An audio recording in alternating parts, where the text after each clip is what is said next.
হঠাৎই ভাবলাম এই গরমের মধ্যে যদি একটা ট্যুর দেওয়া যায় তাহলে কি হবে। তো আমরা 5 জন ফ্রেন্ড মিলে চলে গেলাম শ্রীমঙ্গলে ঘুরতে। দাদাবাবুদেরকে সাথে নিয়ে চলে গেলাম শ্রীমঙ্গলে। আমরা 5 জন মিলে ভাবতেছি কিভাবে কাকে কত টাকা মেরে খাওয়া যায়। এই জায়গায় তো প্রচুর দাম হবে, তার জন্য একটু গবেষণা করে নিলাম। তারপর 2500 টাকা ভাড়া দিয়ে চলে গেলাম চাঁদের গাড়িতে। দেখা যাচ্ছে আমরা সবাই লেটকে বসে আছি। এখানে আমি একটা সুন্দর করে একটা হাসি দিলাম। সবাই খুব হই হুল্লোড় করতেছে, খুব ফিল করতেছে, খুব আরাম পাচ্ছে এই গরমের সময়ে। হঠাৎ দেখা যাচ্ছে রাস্তার ধুলোগুলো মিশে আমাদের চেহারা ভরে গেছে। আমি আমার ব্যাক ক্যামেরা দিয়ে আমার সামনের দিকে চলে নিয়ে আসলাম। প্রকৃতির এই মনোরম পরিবেশ দেখতে কারি না ভালো লাগে।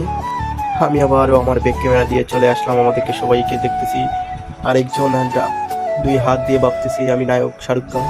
কি সুন্দর মনোরম দৃশ্য, এক একজন সানগ্লাস লাগিয়ে খুব সুন্দর দৃশ্য দেখতেছি।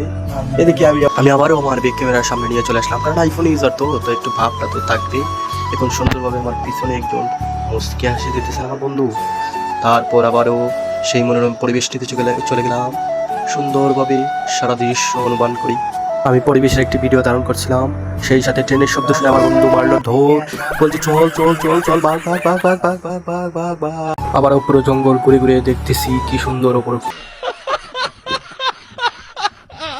যাক ব্যাপার না, এগুলো একটু মজা হবেই, তো এগুলোতে কোনো ভাব নিয়ে এসব। এই যে দেখতে পাচ্ছেন আমি খুব সুন্দর করে হাঁটা দিচ্ছি, হাঁটতে হাঁটতে হাঁটতে হাঁটতে হাঁটতে হাঁটতে হাঁটতে এই পড়ে যাচ্ছে, এই পড়ে গেছিলাম আবার এরা কারণ তাকে এগুলো কোনো ব্যাপার না, একটু মজা হবে। তারপর আমি আবার ক্লান্ত মগ্ন হয়ে আমি আমার প্রেমিকার কথা ভাবতেছি। তারপর আমি আবার ওঠার চেষ্টা করতেছি কিন্তু আবার পড়ে গেছি। আসলে আমার বন্ধু বান্ধব সবসময় এক জায়গায় থাকা হয় না, সময়ের তাগিদে দেশ বিদেশে পাড়ি দিতে হয় সবাইকে। তার জন্যই আমাদের এই আজকের এই ট্যুর। ধন্যবাদ সবাইকে, ভালো থাকবেন, আসসালামু আলাইকুম।